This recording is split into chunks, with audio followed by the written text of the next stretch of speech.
আপনারা জানেন যে আমি জাতীয় একজন শ্রমিক আন্দোলনের কর্মী।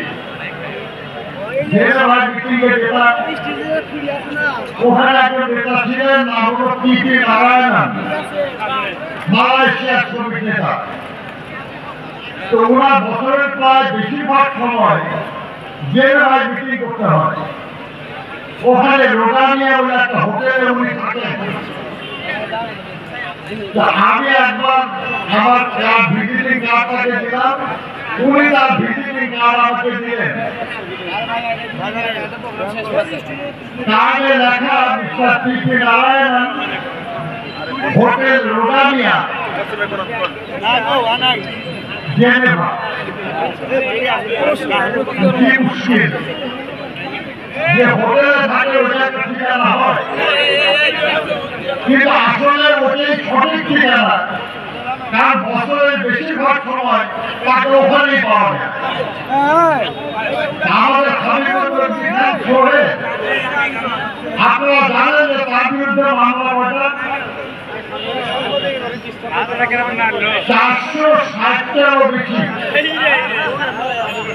এখন ভাবেন সপ্তাহে 5 দিন, প্রতি 3 মাসে যদি একটা মামলা হাজিরা করে, তাহলে প্রতিদিন কতগুলি মামলা হাজিরা দিতে হয় থাকে? 10 কোট নাই 7 কোট।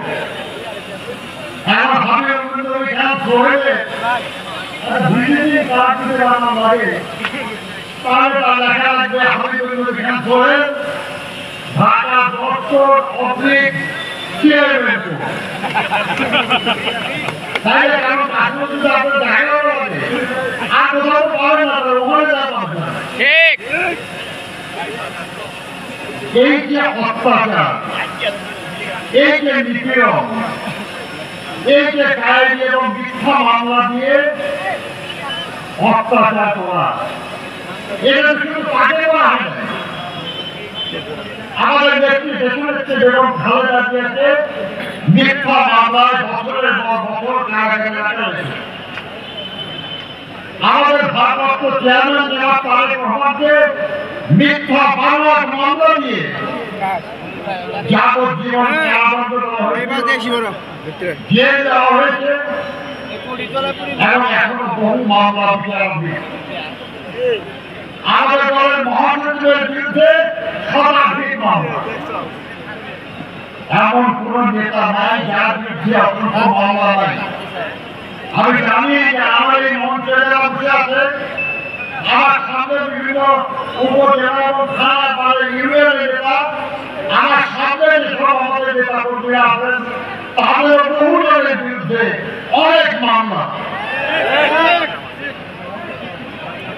এবং পুলিশকে পয়সা দিতে দিতে আর যারা মামলা করছে তাদের পয়সা দিতে দিতে নিঃশেষ হয়ে গেছে।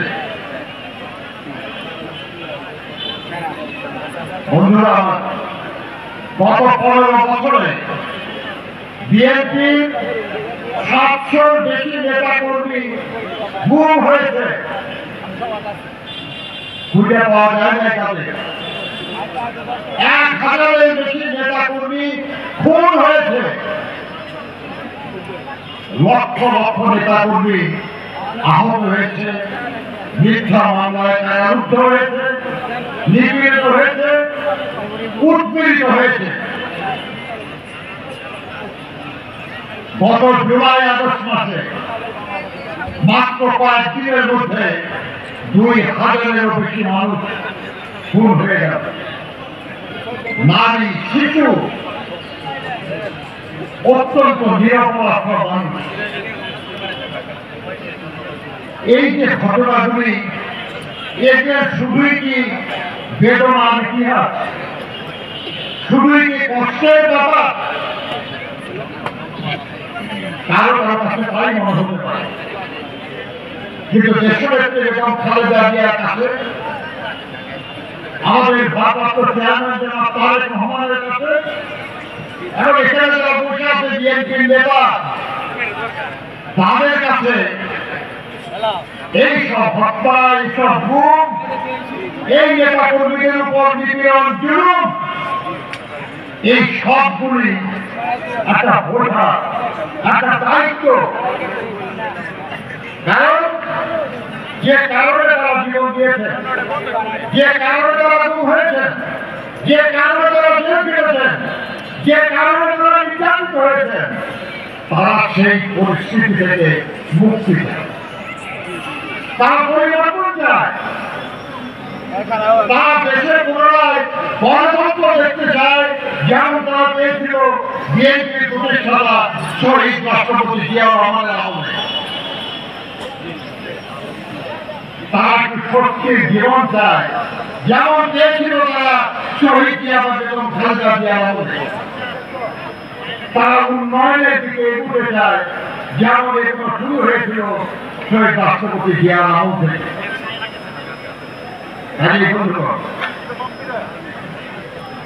আমরা কখনো ভুলে যাব না যে আমাদের যে শহীদ হয়েছে যারা, গুম হয়েছে যারা, তাদের পরিবার পরিজনদের প্রতি আমাদের দায়িত্ব আছে। যারা নিঃস্ব হয়ে গেছে, যারা বাড়িতে থাকতে পারে না, যারা চাকরি হারিয়েছে, যারা ব্যবসা বাণিজ্য ক্ষতিগ্রস্ত হয়েছে, তাদের প্রতি দায়িত্ব অবশ্যই আছে আমাদের। কিন্তু পাশাপাশি যে কারণে এই কষ্ট তারা করেছে, সেই কারণও আমাদের দূর করতে হবে। আমরা এক দফার আন্দোলন করছিলাম, আমরা বলেছি স্বৈরাচার, নিপাত, গণতন্ত্র, মুক্তিবাদ।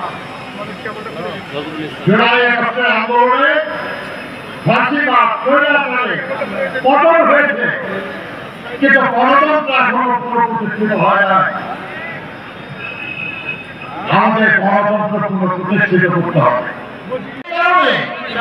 আমার যে ভাইটা খুন হয়েছে, তার পরিবারকে আমি সহযোগিতা করতে চাই।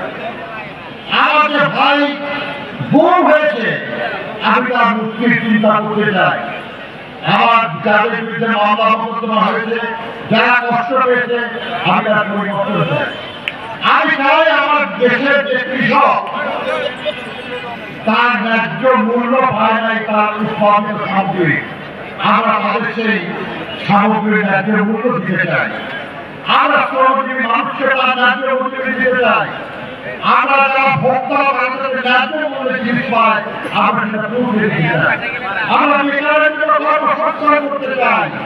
আমরা যেটা ঘোষণা করেছেন যে যারা বেকার, যে পর্যন্ত যারা চাকরি না পাবে, ১ বছর তাদেরকে ভাতা দেওয়া হবে, যাতে তারা সম্মানের জীবনযাপন করতে পারে।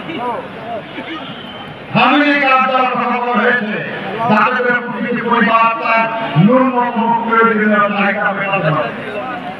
এই কাজগুলি আমরা করতে চাই বলে আমরা দায়িত্ব নিতে চাই। বন্ধুরা, এই দেওয়ানগঞ্জ বক্সিগঞ্জের মানুষরা আপনারা মিলাদ করতে ভালোবাসেন, আমি জানি। কারণ আমি আপনাদের পাশের এলাকার মানুষ, নদী ভাঙা মানুষ, নদীর পাড়ে বাস করি। আমার বাড়ির পাশে যেসব আরো নদী ভাঙা মানুষগুলি থাকে, তাদের কষ্ট আমি নিজে দেখি। অবস্থা ছিল, অনেক ভালো অবস্থা ছিল, বড় বড় ঘর ছিল, বড় গোয়াল ঘর ছিল, জমি ছিল, আবাদ করত। আজকে একেবারে নিষ্ঠ হয়ে তারা তাদের পাশে স্থাপনা করে সেখানে জীবন যাপন। এই নদীগুলি যদি আমরা শাসন করতে পারতাম, যদি আমরা এ অকাল বন্যা এবং শস্য হানি ঠেকাতে পারতাম, তাহলে এত হাজার হাজার লাখ লাখ মানুষ দুঃসহ কষ্টে ভুগত না। পরিবর্তন চাই আমরা সে কারণে, বিএনপিকে আমরা দায়িত্ব আনতে চাই সে কারণে, যাতে মানুষের এই সমস্যা আমরা সমাধানের চেষ্টা করতে পারি। আমরা পারব বন্ধুরা, শুধু যদি আপনাদের সমর্থন পাই। পাবো আপনাদের সমর্থন? কি আপনাদের সমর্থন আমরা পাবো যদি আপনারা সবাই মিলাদ সাহেবের সঙ্গে থাকেন। আমি জানি পারবেন আপনারা, পারবেন তো? তাহলেই আমরা পারবো। সাড়ে বাসা থেকে ছাত্র দলের সহ সাধারণ সম্পাদক যাই হোক, আমাদের প্রোগ্রাম এখানে এই কারণে আমরা আমাদেরকে সম্মান দেখানোর জন্য আমরা ততটুকু বেশি সময় পেলাম না, সময় পেলে হয়তো আরো বেশি করে আমরা আজকে এখানে আমরা এই পর্বের সমাপ্তি ঘোষণা করছি।